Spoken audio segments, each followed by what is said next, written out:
Shavuot pessoal, Shana Tová, né? Espero que todo mundo possa ter um ano de 5.782 de muito crescimento, de muito estudo, que possam vir várias bênçãos para todo mundo, tá?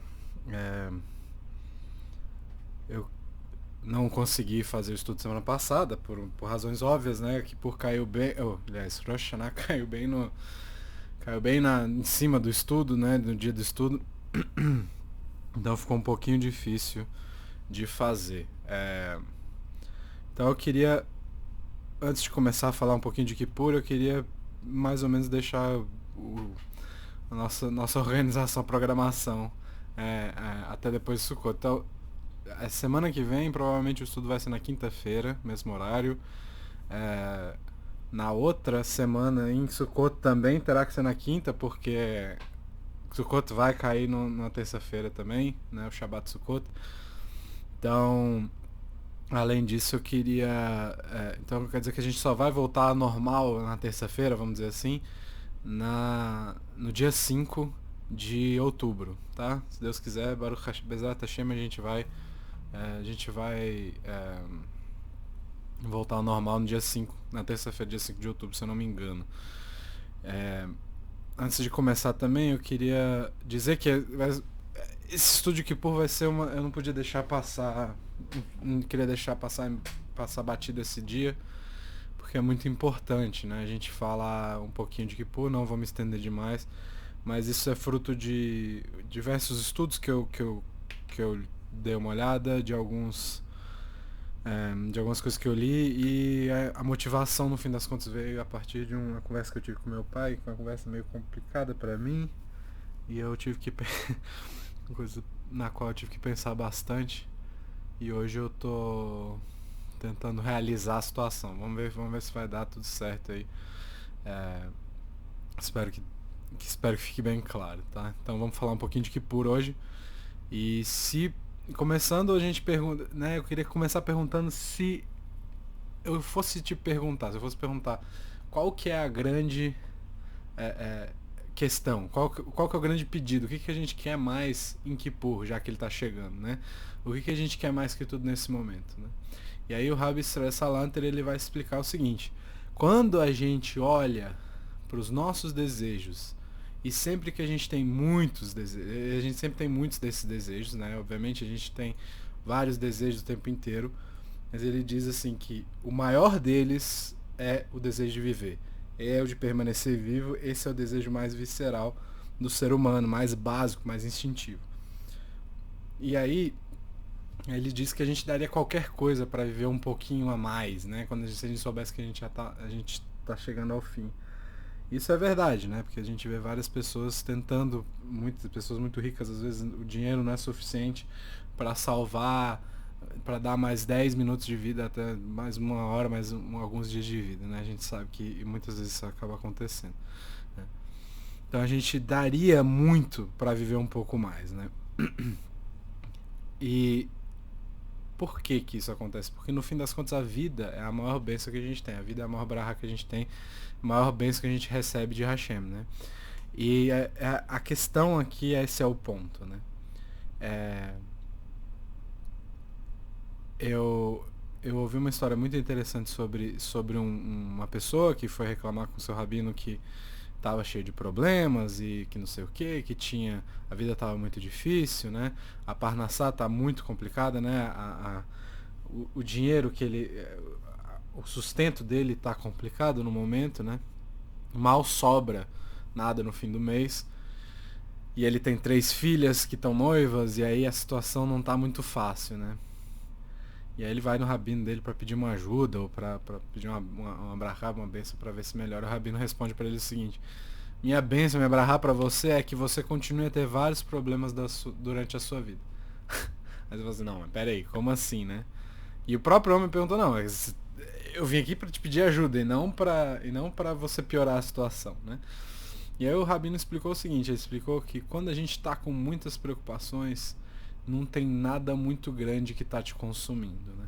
Quando a questão é de vida ou morte, todos esses problemas menores, entre aspas, somem, né? E aí você só tem um problema. Então a berahá do rabino, no caso ele explica: minha berahá é para que você tenha vários problemas para resolver e não esse, que às vezes não tem solução, né? Então, de novo, nosso maior desejo aqui no Kippur é o que? Permanecer vivo, né? É a manutenção da vida. Um pouco diferente do que a gente falou semana passada, mas ainda vai mais ou menos o mesmo. A gente falou de reviver, né? A gente falou de Techiyat Hametim semana passada, mas é esse o maior desejo, a gente reviver ou continuar vivo. E esse, no fim das contas, é o grande tema das nossas rezas no Kippur, né? Quando a gente fala sobre a Amidah, esse é o grande ponto focal da Amidah, né? Em Rosh Hashanah e Yom Kippur, a gente pede para que Hashem lembre da nossa vida, lembre da gente para a vida, né? E a gente falou bastante disso no estudo da semana passada, da semana retrasada, né? Do estudo de Rosh Hashanah, que a gente pede, né? Isso para Hashem, né? E a gente pede que Hashem nos dê a nossa vida, nos dê a vida com compaixão, né? E no final da Amidah a gente fala para uma vida Chaim Tovim, né? Para uma vida boa, né? Que a gente escreva numa vida boa, né? E aí depois,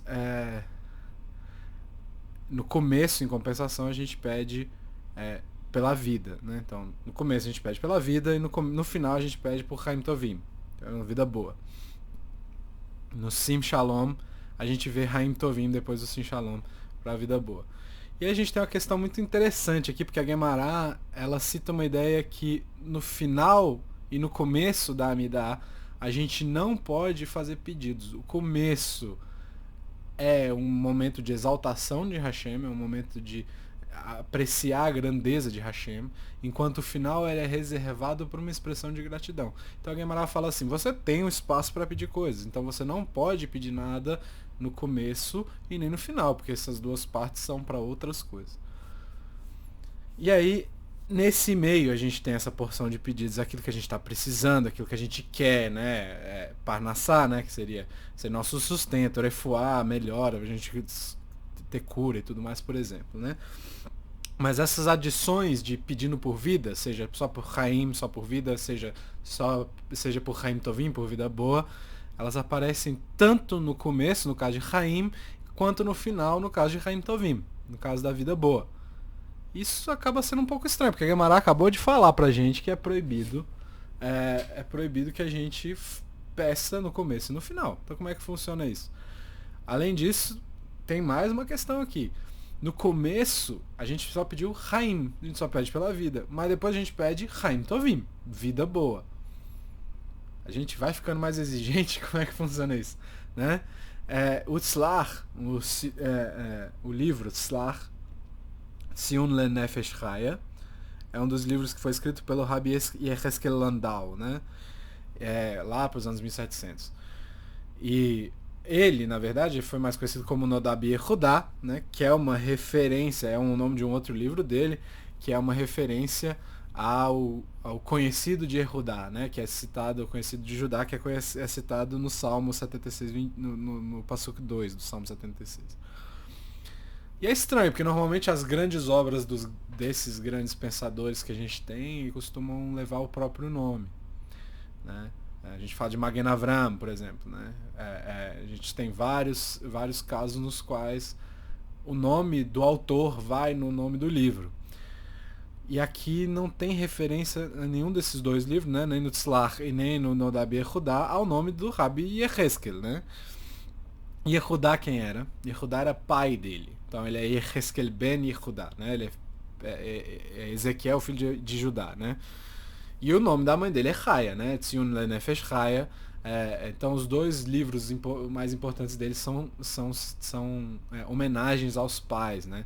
No lugar dele se homenagear, vamos dizer assim, ele passa o mérito para os pais dele, né? E é engraçado porque no fim das contas eu acho que esse estudo tem que passar pro mérito do meu pai, no fim das contas, por causa da discussão, né? A escolha veio dessa discussão a qual eu citei no começo. Não vem ao caso de falar sobre o que é, mas vai ficar claro no meio da discussão aqui, né? Então, ele comenta no Tzlach, no Daberudá, o Rabbi Yeheskel Landau comenta no Tzlach que o motivo que nos faz pedir pela vida duas vezes é porque a gente tem duas vidas diferentes.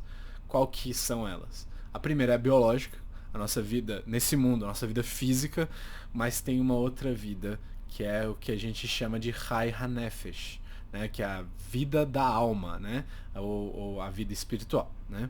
Hoje em dia usa-se muito a palavra Ruchniut, né? Espiritualidade, né? Ele comenta isso, que a gente tem essas duas vidas. E o Rabbi Landau, ele acaba dizendo que é possível você estar vivo biologicamente, mas não estar vivo espiritualmente. E ele escreve o seguinte, ele diz assim: o principal não é a vida nesse mundo, mas sim a eternidade da Neshama, a existência, a eternidade da alma, a existência espiritual. E é isso que a gente tem que ter em mente quando a gente pede por vida nesses dias. Esse é o foco principal quando a gente reza, segundo Rabbi Yehezkel Landau, quando a gente está fazendo a reza no Kippur e no Rosh Hashanah. E é isso que a gente tem que ter em mente quando a gente pede por vida. Mas não queremos só a vida, e sim uma vitalidade espiritual e não só a consciência. Ou seja, eu não quero só estar meio zumbi, assim. Eu quero que minha espiritualidade aflore, que eu quero que minha espiritualidade cresça, eu quero melhorar, eu quero ser uma pessoa melhor, eu quero ser maior, vamos dizer assim. Então a explicação qual que é? Quando a gente pede pela vida e a gente fala só Chaim no começo, a gente está pedindo pela vida mais importante, que é a espiritual. Então não tem por que dizer Chaim Tovim, porque a vida espiritual já é por definição boa, tá?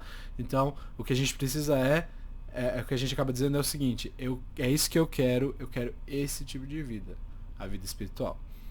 E no final da Amidah, a gente automaticamente está falando da vida física. Agora a gente vai falar Chaim Tovim, a gente vai falar a vida boa, né?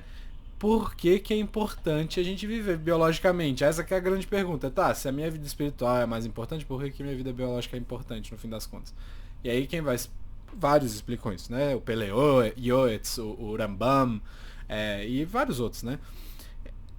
Basicamente eles dizem que a gente vive nesse mundo de fisicalidade, e mesmo que o foco seja nos nossos crescimentos espirituais e pessoais, mesmo que o objetivo seja a Ruchniut, a espiritualidade, a gente tem que tomar muito cuidado com o nosso físico, porque é uma coisa emprestada, né? Ter saúde para que a gente possa alcançar os maiores crescimentos espirituais. Quando a gente sempre fala, quando a pessoa faz aniversário, até os 120 anos, você tem que trabalhar o teu corpo, seja comendo direito, seja fazendo exercício, seja sentando para estudar, tudo isso auxilia o corpo, dormindo direito, né? Coisa que muita gente não faz, como eu, mas essas coisas ajudam a gente a alcançar, elas se aliam à espiritualidade para aumentar. Então, assim como a espiritualidade carrega o físico e eleva o físico pode facilitar a vida do espiritual, vamos dizer assim. Pedir por essas duas vidas, no fim das contas, não é uma busca egoísta. É isso que eles vão dizer. A gente não está dizendo assim, por favor, Hashem, eu quero estar vivo para ver o Brasil na próxima Copa do Mundo. Isso é legal, mas não tem nada a ver, entendeu? Não é esse o objetivo. O objetivo não é esse. Por mais que você goste muito de futebol, torcer para a seleção brasileira ou qualquer coisa parecida, ou para o seu time de futebol, o que quer que seja. O objetivo da vida não é esse, tá? O objetivo é você estar vivo biologicamente para poder viver espiritualmente, né? Nesse sentido, não é um pedido pessoal, então. Quando a gente pede, se desligando dessa porção física, nesse sentido, você está pedindo uma coisa que não é egoísta, ela não é só pessoal. Então você também não estaria violando aquele princípio que a Guemará disse, né? Não colocar os nossos pedidos pessoais no começo ou no final da Amidah. Você não está pedindo uma coisa pessoal necessariamente, você está pedindo uma continuidade, você está abrindo um caminho, vamos dizer assim, né? Isso é dizer, no fim das contas, que eu quero estar vivo por uma razão específica, para continuar servindo Hashem, continuar servindo Deus. E a gente encontra essa ideia em uma das berachot, em uma das bênçãos que a gente inclusive comentou no estudo anterior, Mechai Metim, que revive os mortos, né? A gente pede pela ressurreição dos mortos, e é bom lembrar que a ressurreição dos mortos é um dos 13 princípios do judaísmo, né? Então você tem que acreditar que isso vai acontecer, segundo o Rambam, senão você é um herege, né? E aí o Rabbi Yonatan Eibishutz, ele diz o seguinte, ele também inclusive foi citado na semana passada, ele faz a gente disse semana passada que ele faz uma ligação entre Teshuvá, o arrependimento, né, no caso, e a bênção da ressurreição dos mortos, mas aí ele também diz o seguinte, ele diz aqui, também temos em mente durante as nossas rezas, né, no caso da Mehaem Etim, da ressurreição dos mortos, é que aqueles vivos agora, nesse momento biologicamente, a gente está vivo biologicamente, mas não estão crescendo em sua existência espiritual, devem ser acordados pela bênção e trazidos de volta à vida. Ou seja, a bênção Mechaem Metim, que fala da ressurreição dos mortos, ela revive a tua espiritualidade também, não só o teu físico. É como se fosse, a gente fala, o shofar é o chamado para você pro ano novo. É o chamado para você continuar, para você recomeçar, né? E aí a Mehaem Etim seria o shofar que a gente fala todos os dias e ela serve como algo para acordar as nossas vidas espirituais. Hashem nos dê a vida, a inspiração para uma existência espiritual. É isso que a gente estaria pedindo segundo o Rabbi Yonatan Eibeshitz, tá? E o que ajudaria a questão da ressurreição dos mortos do ponto de vista espiritual, né? Espalhar a Torá para aqueles que buscam, que foi a obsessão de algum dos grandes nesses últimos tempos, algum dos nossos grandes mestres nos últimos tempos tem sido a obsessão, essa, espalhar a Torá, né? Num momento muito difícil, num momento muito complicado que a gente está vivendo, né? E o que exatamente a gente quer dizer com estar vivo espiritualmente, se o objetivo principal é isso, estar além da vida física, né? De forma prática, basicamente, o que isso quer dizer, né? O que significa estar vivo? E aí a gente vai chamar o Rabbi Chaim Friedlander, que foi aluno do Eliyahu Dessler, que foi grande mestre de Mussar e tudo mais, e ele descreve a definição de estar vivo. Ele diz o seguinte: quando a gente tem um desejo, uma ambição, de continuar a crescer, chegar ao topo de onde eu estiver, esse desejo de continuar crescendo é a definição de estar vivo espiritualmente. Enquanto eu tiver esse desejo para o meu crescimento interior, eu estarei verdadeiramente vivo, diz o Rabbi Friedlander, né? E o que quer dizer, no fim das contas, que quando eu não estou satisfeito com onde eu estou, obviamente tudo tem um equilíbrio, né? Não é um exagero. Então, quando você não está satisfeito com onde você está e ainda tem prazer pelas suas conquistas, isso é importante lembrar, demonstrando gratidão por tudo que você passou, que você agora quer continuar seguindo em frente, isso é a vida espiritual. Meu estudo de Torá, os meus relacionamentos, a gente sempre fala das 3 vertentes de relacionamento. Eu comigo mesmo, eu com Hashem e eu com os demais, né?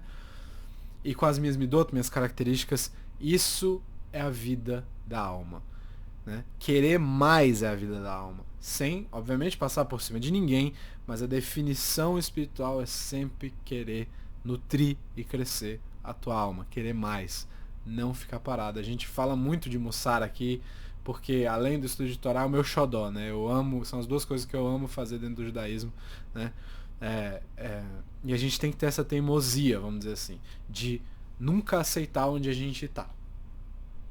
Não, tá bom aqui. Isso não acontece. A gente nunca pode ficar parado, a gente sempre tem que ficar atento, né? Quando a gente deixa de ficar atento, as coisas começam a ficar meio esquisitas. Então a gente tem que sempre buscar aprender e ensinar. Sempre que possível, aprender e ensinar Torá e tudo que flui da Torá, vamos dizer assim. E aí é engraçado, quando eu falo isso, né? Nunca aceitar onde você tá, nunca ficar parado. As pessoas às vezes falam assim, mas isso aí é meio cansativo, né? E aquele descansinho? Né? E agora eu vou ser bem sincero, eu me convenci, eu recentemente me convenci de ter o descansinho. E as coisas ficaram bem difíceis. As coisas apertaram instantaneamente. Assim. É como se, obviamente eu tenho que manter meus... Eu não sou nenhum tzadik nem nada, mas assim, é como se a gente tivesse falado assim, tá bom, você quer descansar, então eu vou apertar o teu lado. Não é pra você descansar. Né? Então eu precisei retornar, voltar pro meu silêncio, reagrupar, repensar algumas coisas e seguir na direção para a qual Hashem está apontando. Por mais complicado e duro que isso pareça. Por mais que você ache que você esteja se jogando no abismo. Né? É como aquela história do Hafetz Haim, né? Que é uma história maravilhosa. Que ele fala que acordou num dia frio, cansado, e aí ele pensou com os botões dele assim: vou ficar aqui só mais 30 minutos na cama. Eu já tô velho, eu tô há mais de 90 anos acordando cedo, no mesmo horário, todos os dias para rezar. Um dia a mais na cama não vai fazer diferença. Quando ele fechou o olho, ele foi... Ele percebeu o que ele estava fazendo, pulou da cama, né? Se assustou. E aí ele tomou uma decisão, tomou essa decisão imediata e pulou da cama. Aí ele disse pros alunos dele que ele foi, lavou o rosto, lavou as mãos e se preparou para a reza. E aí os alunos perguntaram: mas por que você fez isso? Você realmente podia, você realmente pode, você é o Hafetz Haim, né? Você é o maior, você é o Gadolador, né? Então, ele pergunta: por que você fez isso? Ele falou assim: porque eu pensei, a minha inclinação pro mal, o meu Yetzer Hará, é muito mais velho que eu e já estava acordado e trabalhando. Eu precisava levantar e fazer a minha parte. Então não é exagero. O que é que diz lá em Devarim 10, no capítulo 10 de Deuteronômio, no Pasuk 12 e no 13? E agora, Israel, o que Hashem pede de ti? O que é que Hashem quer de você? Quer que você dê tudo. Só. Sof Pasuk, né? Como diria, né? Final do Pasuk. Final, é isso. Ponto final. Né? Sof Pasuk. É só isso. Só isso que ele quer. Você não tem que parar. Você não tem o direito de parar. Crescer dói. É difícil. Mas é um dos maiores prazeres desse mundo. Né? Nesse caso, a breguice do no pain, no gain é válida. Né? A gente tem que, com isso, ser teimoso até o fim. O objetivo é bem simples aqui no fim das contas, tá? Viver. Viver atento. Viver observando e viver com o objetivo de crescer. Essa vida é a vida espiritual, que nesse momento depende da vida física. Cuidar do teu corpo, comer bem, fazer exercício, dormir, para que a sua mente esteja sempre atenta, né? E desejando crescer cada vez mais. Quando eu falo desse exagero, vamos dizer assim, de estar sempre atento, eu sempre cito o Rabbi Noah Weinberg, que fala assim: você quer ficar confortável? O maior conforto da vida é a morte, né? O contrário de dor não é conforto. O contrário de dor é prazer.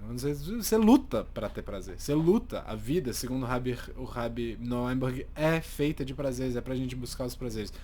Só que a gente não se limita aos prazeres mais simples. A gente quer buscar os maiores. A gente quer buscar o prazer do crescimento. A gente quer buscar o prazer do relacionamento com Hashem, que é o maior prazer de todos, né? Então aí cabe uma pergunta: tem alguma obrigação nesse sentido na Torá? É muito legal a gente falar de gratidão com o que o Hashem deu pra gente, né? Mas isso está expresso, tá lá, no duro. E o Rabbeinu Yonah fala que sim. Fala que tá bem claro na Parashat Netzavim, né? No capítulo 30 de Devarim, no Passuco 19, diz que: ponho diante de ti a vida e a morte, escolha portanto a vida. Esse é o mandamento. Você tem a responsabilidade da Torá de escolher a vida. Não é uma sugestão pro Rabbeinu Yonah, e sim um mandamento. Beleza. Então, se não é uma sugestão e é um mandamento, como é que eu cumpro o tal mandamento? Como é que é fácil? Como é que eu cumpro essa mitzvah? Né? Parece meio contraditório, inclusive, porque a Mishnah em Pirkei Avot fala uma outra coisa. Que a Mishnah lá em Pirkei Avot, na Mishnah 4, no capítulo 4, na Mishnah 22, fala que nós fomos formados contra a nossa vontade, nós nascemos contra a nossa vontade, a gente vai viver contra a nossa vontade e vai morrer contra a nossa vontade. Então, peraí. Parece contraditório, né? Várias coisas aconteceram sem perguntar pra gente. Parece uma caixa aqui, né? Parece ter uma dificuldade aqui. Já que a Torá tá dizendo uma coisa e a Mishnah tá dizendo outra, não pode existir essa contradição. Tá? O que quer dizer escolher a vida aqui? O que a Torá está ordenando pra gente? E o Rabbeinu Yonah no Sharei Avodá, ele escreve o seguinte: todos os dias a gente tem que se inspirar em nós a vontade de continuar crescendo. E isso vale tanto para o nosso intelectual, quanto para o nosso emocional. Você tem que trabalhar tudo isso. Você tem que crescer em todos esses sentidos. Não adianta você falar, eu sou assim. Isso aí não serve. É isso que o Rabbeinu Yonah tá falando. Né? Eu sou assim, eu não vou mudar. Não, você vai mudar, você tem que mudar. Porque se isso está começando a criar um problema, é um sinal de que você tem que começar a mudar. Né? Pode ser que seja difícil, né? O próprio Rabbi Sarasalanter fala que mudar uma midá ruim, né? Mudar uma característica ruim que é enraizada em você, é mais difícil que aprender o Talmud inteiro. E aprender o Talmud inteiro é meio difícil, tá? Mas não quer dizer que é impossível, né? Então, para servir Hashem, continuando Rabbeinu Yonah, você tem que é um aprendizado pro próximo, para que você possa servir Hashem com mais sinceridade, com mais vontade e ser atraído por essas coisas. Mesmo que eu não seja capaz de chegar onde eu quero agora, já que eu já tô dando o meu máximo, segundo o Rabbeinu Yonah, a mitzvah de escolher a vida é querer sempre mais. Beleza, agora eu não dou conta. Mas amanhã talvez eu dê. Daqui um mês talvez eu dê. Então eu vou me preparar para isso. Hoje eu vou dar meu melhor. Se eu parar por aqui tá tudo certo. Né? A gente sempre fala isso. Daniel Barros, que foi o cara que me ensinou a treinar basicamente, né? Ele me falou uma coisa assim. Dá teu melhor no treino. Teu melhor hoje às vezes vai ser muito pior do que o teu melhor de ontem. Mas o importante é que tu veio treinar e deu o teu melhor. E essa é a ideia aqui também. O mais importante é que a gente possa passar desse limiar. Falar assim, ok, hoje não deu para fazer tudo que eu queria, mas eu tentei o máximo que eu pude. Amanhã tem outro dia, amanhã vai ser melhor, Bezat Hashem. Né? Então a gente tem que pensar nisso. Né? Mesmo que você não seja capaz, segundo Rabbeinu Yonah, de chegar onde você quer agora, continue dando o máximo. E a mitzvah, escolher a vida, é querer mais. O que eu posso fazer agora pode ser só isso, querer mais, mas você tem que fazer. E o Hidá costumava dizer que quando a gente quer muito uma coisa, nada para a gente. Beleza. Tudo isso é muito inspirador, motivacional, dá até pra fazer aqueles vídeos de malhação, né? Mas aí vamos perguntar, cara, isso é real mesmo? Isso acontece? A gente quer muita coisa na vida, mas baseado em uma série de fatores, pode ser que o objetivo não seja realista. Se você pensar numa pessoa que tem 1,50m e o sonho da vida dela é pegar uma bola de basquete e enterrar lá na cesta. Cara, a não ser que ela vire o Cristiano Ronaldo e consiga pular 3 metros de altura, né? Fica muito difícil de dizer que ela vai conseguir fazer isso realisticamente. Pode ser que consiga? Pode ser, mas 99% de chance de que não vai acontecer. Né? Então como é que o Hidá pode falar pra gente que a gente pode fazer qualquer coisa que a gente quiser, contanto que a gente queira, né? Se isso nem sempre é verdade. Mais uma contradição. Como é que a gente pode falar uma coisa dessa? Né? E aí o Ger Rebbe, ele explica uma coisa muito interessante, que o ponto de vista do Hidá não é uma coisa prática. Ele não está falando de uma coisa prática. Ele está falando que nada me impede de querer mais. Então ele está falando da mitzvah que a gente estava citando agora há pouco. Segundo o Ger Rebbe, o Hidá está falando, nada te impede de desejar mais, nada te impede de querer crescer mais, nada te impede de querer buscar mais conhecimento. Nada, nada, nada. E meu pai sempre fala isso, conhecimento ninguém tira de você. Uma vez que você tem, é teu, não há nada nesse mundo que tire aquilo de você. Né? Então, nada me impede de querer mais. É isso que quer dizer com nada é capaz de parar a gente nessa situação, quando o Hidá fala. A gente tem que querer sempre mais. Se manter com fome. Né? E isso ninguém tira de você. Quanto ao que você vai conseguir alcançar de fato, aí vai depender do teu esforço. E no fim das contas, só Hashem sabe. Né? Então a gente tem uma mitzvah deoraita, a gente tem uma mitzvah da Torá escrita, a gente tem uma mitzvah que está lá clara na Torá. Escolher a vida. Continuar desejando, continuar buscando mais, sonhando mais, com uma espiritualidade maior. E a gente está falando de espiritualidade aqui, não estou falando de dinheiro. Você pode querer dinheiro, não tem problema. Mas o objetivo da vida não é esse. O dinheiro é uma coisa que ajuda em algumas situações. O objetivo é o crescimento espiritual. O objetivo é olhar para onde o dedo da mão de Hashem tá apontando e ir para aquele lado. Por mais que seja uma coisa meio absurda. A gente tem que tentar escolher a vida todos os dias. A gente tem que ser sonhador, vamos dizer assim, né? Nesse sentido. Às vezes nossos sonhos são avenidas que parecem muito longínquas, muito distantes, né? Às vezes os passos que são necessários para tornar uma ideia realidade parecem infinitos. Mas o Hidá tá falando, você não tem direito nenhum de não dar esses passos. Você não tem o direito de desistir. Muitas vezes a gente pode achar, cara, eu tô tentando fazer muita coisa ao mesmo tempo, abraçar o mundo. Obviamente a gente vai ter que ter prioridades em determinados momentos. Mas tua alma não é limitada. Tem um momento que a gente pode ir lá, agarrar na nossa Neshama e puxar aquela força toda. Né? A gente tem que buscar, como tudo nessa vida, no fim das contas, um equilíbrio também. Né? Não é só sonhar, é sonhar e fazer. Né? Muitas pessoas vão sonhar muito e realizar pouco, muitos vão sonhar muito e realizar muito, outros vão sonhar pouco e realizar pouco, enfim. Né? Mas a gente pode buscar isso, já que o potencial da nossa Neshama, da nossa alma é infinito.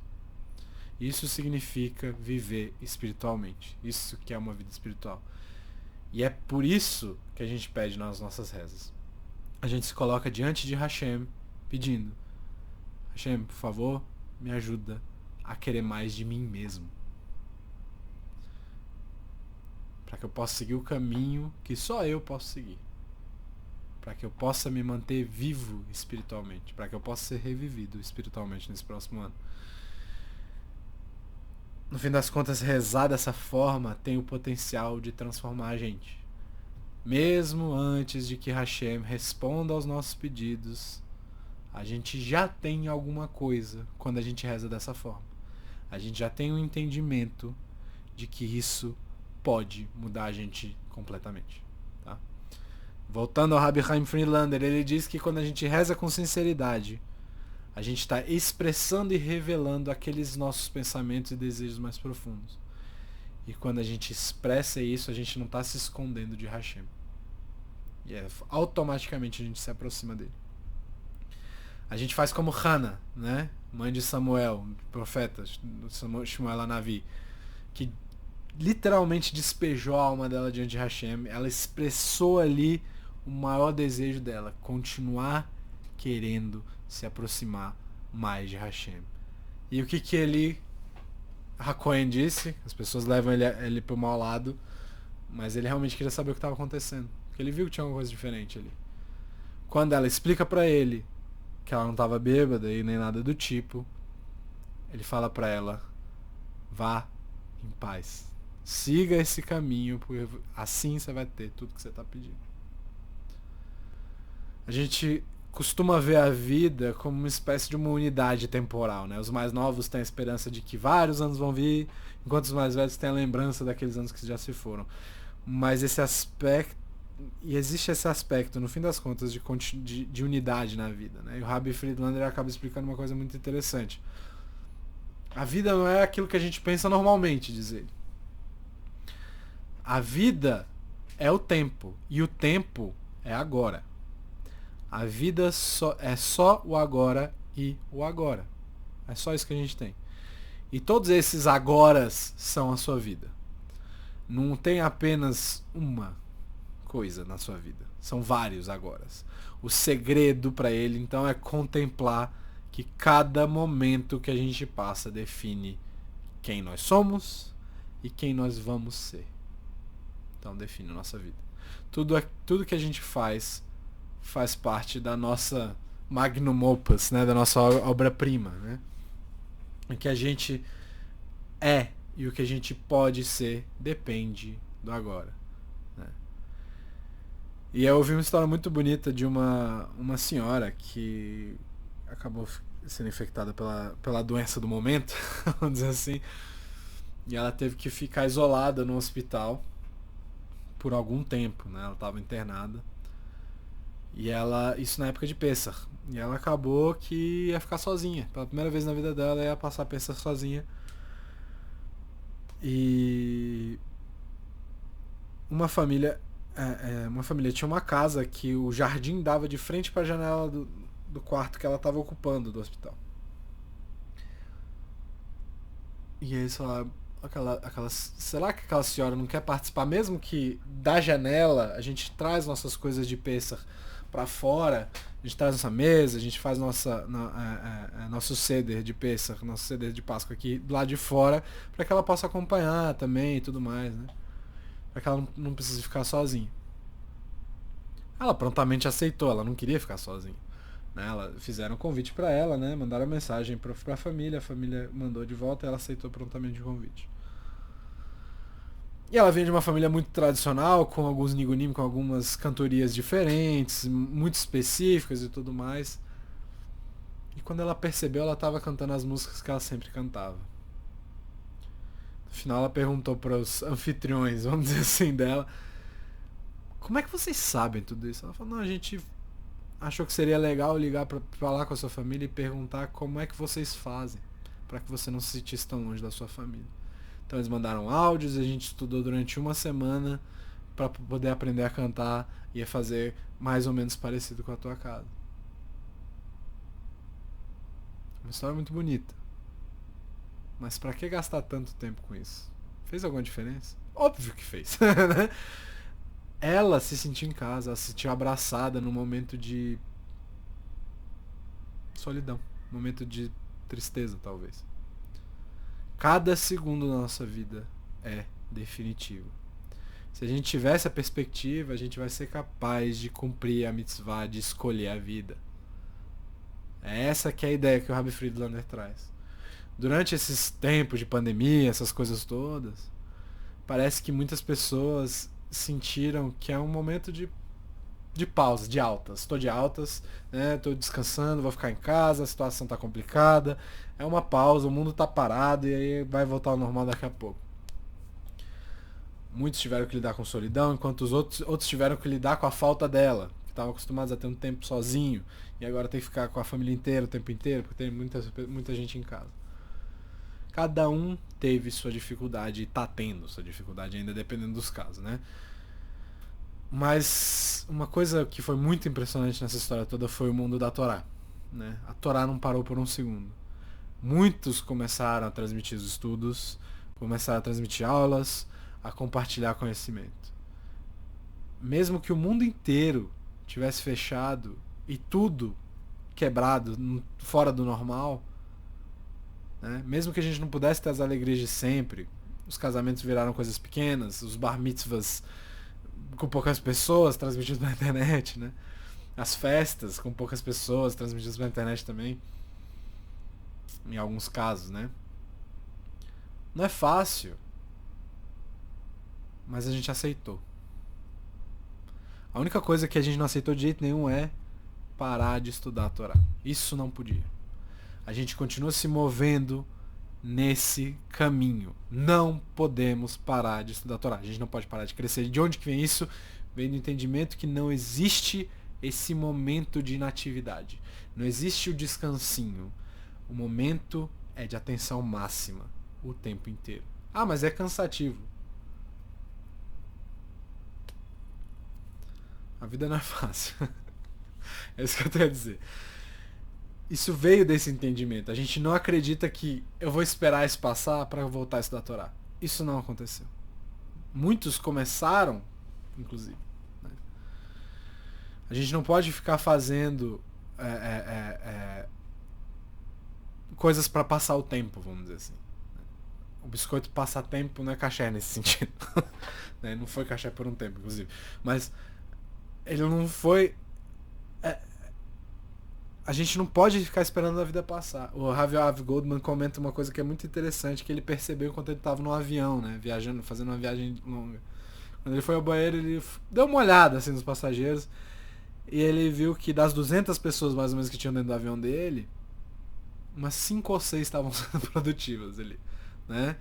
Enquanto o resto estava jogando alguma coisa, jogando algum joguinho, ou seja num videogame portátil, seja jogando com a família, alguma coisa parecida, jogando conversa fora, vendo um filme. E aí ele se perguntou, todo mundo aqui deve ter uma vida muito atolada, cheia de coisa para fazer. Como é que a gente pode se sentir confortável jogando todo esse tempo fora? Mas a percepção dele foi a seguinte, quando a gente está no avião, é como se fosse uma pausa enorme. Você não está nem no lugar de onde você saiu, nem no lugar que você quer chegar. Então, você está no meio termo, numa espécie de um limbo, né? Mas, segundo o Ravi Friedlander, não existe esse vou deixar eu esperar o tempo passar. Né? Todos os momentos das nossas vidas fazem toda a diferença no mundo. O problema é que os sons do futuro previsto, vou fazer isso mais pra frente, né? Eles são capazes de abafar essa música que a gente vive no presente. Normalmente a gente sente que não tem uma necessidade de colocar agora, né, toda a emoção que a gente tem. Eu não preciso botar tudo que eu tenho aqui agora. Porque eu vou ter várias oportunidades para fazer isso no futuro. A gente não pode viver nossa vida pensando só no daqui a pouco ou no que vem depois. Mas observar e entender que nesse momento a gente pode se definir para sempre. É possível, até em uma refeição de família, a gente absorver aquele momento e ser tomado, por exemplo, por um sentimento de orgulho, de amor, de carinho. A gente pode viver todos os nossos momentos assim.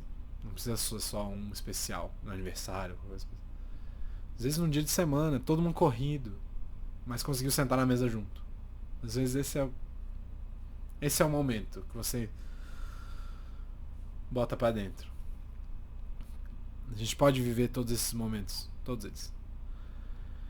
E o milagre da vida, que a gente citou no estudo de Oshaná, vai muito além da nossa compreensão, né? Que a gente falou.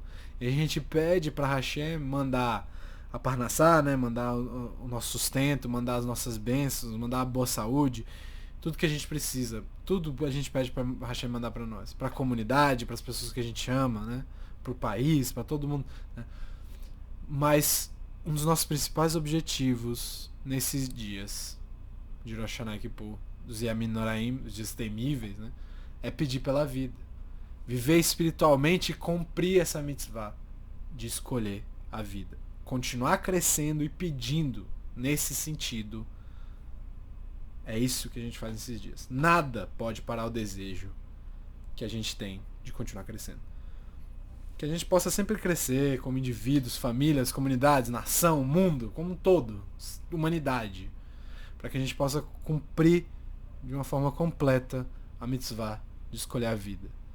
Eu espero que todo mundo tenha um jejum muito leve, um jejum de muita reflexão, um momento de crescimento profundo em Kippur. Né? E que a gente tenha grandes momentos de crescimento e reflexão em 5.782. Gmar Hatematová, Shana Tová, pessoal. Obrigado pela paciência. A gente se vê na semana que vem.